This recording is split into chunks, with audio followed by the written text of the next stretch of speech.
Since the power went out, I decided I better come over here and move my plants.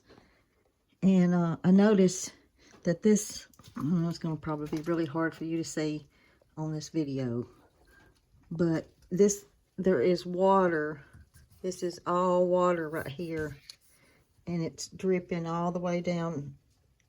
This is full of water, and I followed it up, and it's coming.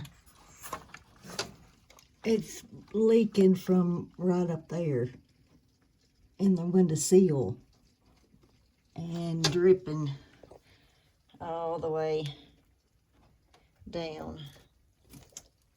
So, yeah. And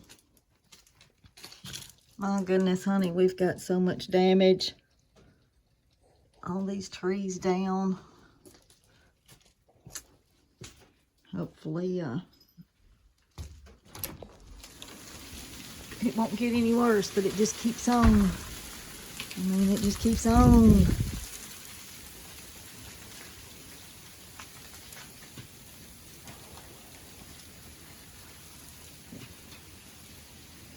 And it really does sound like a war zone out here.